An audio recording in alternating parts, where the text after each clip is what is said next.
What's going on, people? Thank you for joining me for another beer review. It's Beer Monster O'Clock. And yeah, I'm back from Butlins for my little family break for the kiddies and that. And we had a fantastic time. But yeah, there's been a lot of Dad, can I have a couple of quid for the arcade going on the last 5 days? Dad, can I have a couple of quid for this toy? Dad, can I have a drink? Dad, I'm hungry. You know, all that sort of thing that goes on with the kiddies. And prices are very expensive in Butlins. So yeah, I fancied a strong one today. And just before I went to Butlins, I paid my mum a little visit. She had a few beers for me to review for the channel that I've not tried. And one of them is this. And I'm looking forward to trying this because it gets fantastic reviews. But you know, it's all a personal thing really, isn't it? I don't know if this is my particular style of beer.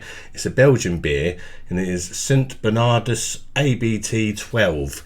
There's a look at your bottle. For some reason I thought it was St. Bernard's at first. I don't know why. I'm not the best reader, but that guy really looks like a Bernard as well, doesn't he? Just, that's a proper Bernard looking man, that, isn't it? He's got Bernard written all over him. So I'm just going to put St. Bernard's. Why not, eh? Why not? He's got a little... he's got a big old chain round his neck, old St. Bernard. And he's holding a glass of beer, which I presume to be this. Yeah, well, my mum gifted this to me. You can pick it up in your Tesco's and Asda's and stuff like that, I believe, for around the £3 to £4 mark. It's not the cheapest beer in the world. It's only 330ml bottle, so that's not the biggest beer in the world, but it comes in at 10% ABV. So you don't want a big bottle of that, or you'll get absolutely smashed, don't you? 10% ABV. That's definitely going to add a few more hairs to my breast collection. Let's crack it open and get it in the glass and see what she's all about, shall we?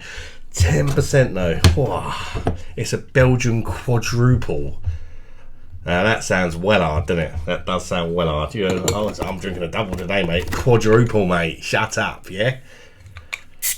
You can do one with your double.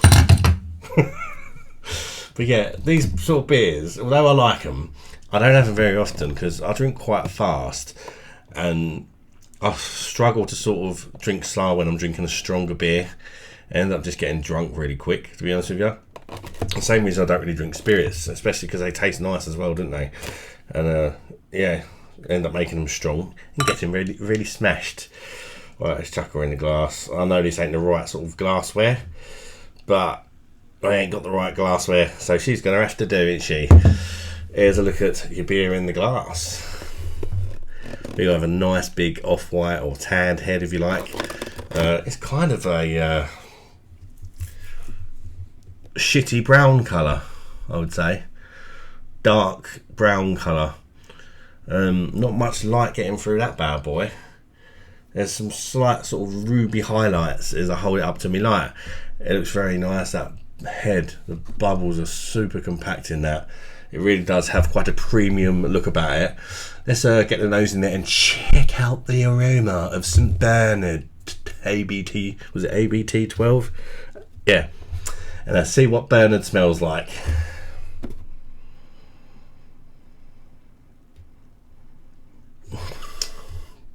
Bernard smells like dark fruits, like a mix of dark fruits. It has like an interesting kind of yeasty smell to it. It reminds me a bit of like banana, which you get in like a Weiss beer or something. Not quite as strong as what you would get with a Weiss beer, but just like a subtle hint of banana for me. Like a kind of woody note to it as well. Doesn't perhaps have as much aroma as I was expecting, but what's there smells quite different, and it smells really nice, to be honest with you. Certainly don't smell like alcohol, which is quite surprising, being 10%. I'm not getting a whiff of your 10%, and the nose hairs are still intact. Or unless they still ain't grown back from the last strong one I had. I don't know. Right, let's chuck it down the neck and stop the flirtation with this Belgian beauty. Cheers, everybody. Bosh. Oh, God, I had to say cheers in Belgium. Let me know in the comments. I don't know how to say cheers in Belgium, sorry. But cheers to you anyway, if you're watching and you are from Belgium. and let me know what you think of this beer, guys. If you've tried it before, do you think it's a cracker? Do you think it deserves the rave reviews it gets? Or do you think it's a load of old shit? Right, I'm going in.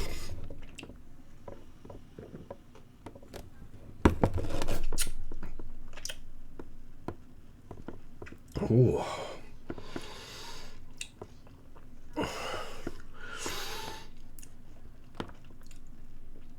That definitely packs a punch, I'll tell you that. That is very nice. It really, it's very, very flavoursome. It's very, very complex, and I can literally feel the new hairs coming through my nipples. Because yeah, that's a strong beer, that one. But nice. Wow. The body. Let me go again.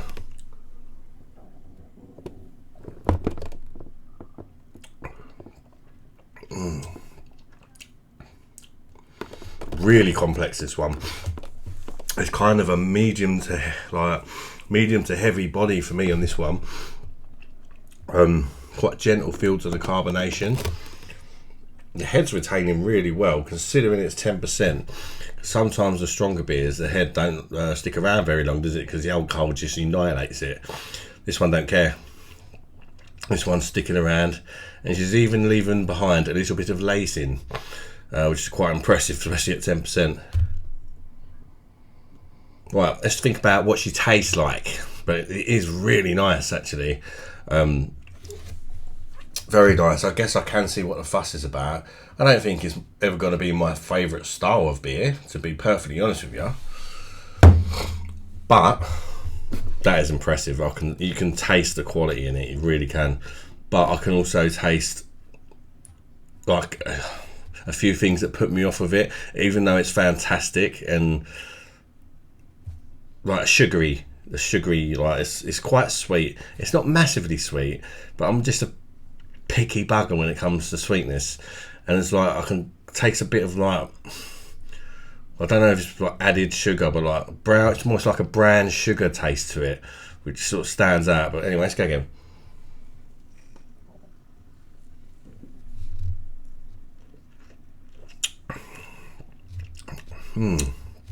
I love the dark fruits though.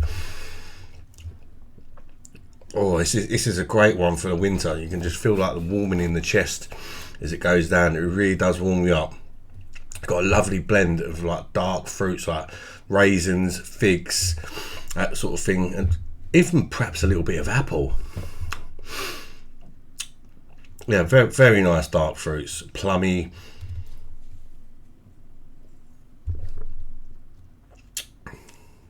It's not overly rich either. It does have a richness to it. The body's quite smooth as well. It does have a richness, but it's not like massive like some of these can be. It really is nice. It's actually growing on me with every mouthful. The sweetness with a lot of these style of beers, where I drink them and the first thing I'm thinking on my mouthful is how sweet it is. And I said I was getting that brown sugar, but it's not a builder. It's not building with each mouthful. So yeah, I guess I can deal with the sweetness. And to be fair, this is probably something you're probably supposed to sip away at like a gentleman, and you know, savour the flavours, drink it slowly, to probably appreciate it best. Also, probably to appreciate this best, you probably should serve it a little bit cooler. I've just bunged it in the fridge, I'm not going to lie. Probably, I would say, about 6 to 8 degrees, maybe even like a cellar. Put it in your cellar or something. Probably get more of the flavours coming through.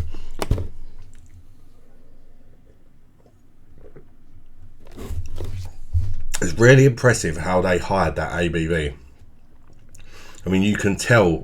I can tell it from the warmth that it's a strong one, but it's not particular boozy. There is a boozy element to it. It's 10%, mate, you know what I mean? There is a slight boozy element to it. You can tell it's got a big pair of cojones, but it's that booziness is actually really nice. I'm glad it's there. It really adds to the flavour of the beer and mixes really well with the dark fruits, like boozy dark fruits. It is really nice. Again, it's growing with each mouthful that I take. my sort of slight doubts and concerns with the first mouthful, they're just going away with every taste. Because, you know, I guess I kind of prejudged it. You know, I had a sip of it. I thought, yep, this is going to be too sweet for me.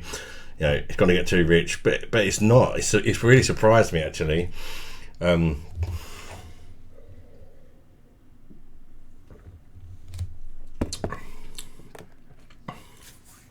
After that lovely dark fruit blend, you've got like a clovey spice, which is really nice. I love clovey spice. You get it in the Weiss beers. I love Weiss beers, so that's got like an element of familiarity for me, which I could pick that out quite easily. That clovey spice, it really is nice. It finishes off the beer well. Kind of a slight bitter, sweet sort of finish to it, I suppose you could say. It's not massively bitter, but it just cuts through the sweetness a little bit.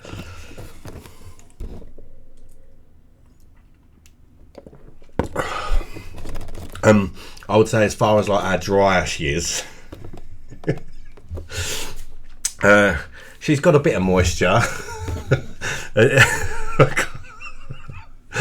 Oh god, my brain is being naughty. Oh, why am I even laughing? Yeah, it is kind of semi-dry. She's semi-dry. She's a semi-dry one, you know. You have to... No, I'm not going to go there. Yeah, it's a semi-dry finish. It's nice. Oh god. Final score goes out of 10. I think it's an absolute cracker.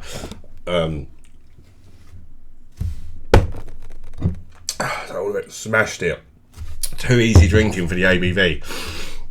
This is why I tend to avoid these, but that is very nice. In fact,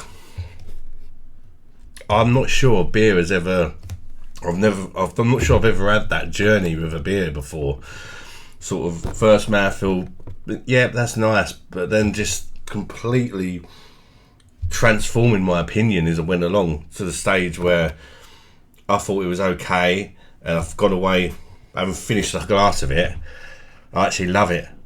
And a lot of beer reviewers, they don't drink the whole glass today, and I think it's quite important. You've got to drink a decent amount of the beer, because things can grow on you, or something you like on the first few mouthfuls you can get sick of, you know. So if you're going to give it a fair review, you've got to drink the bloody beer, ain't you? Or at least the majority of the beer, even if she is 10%.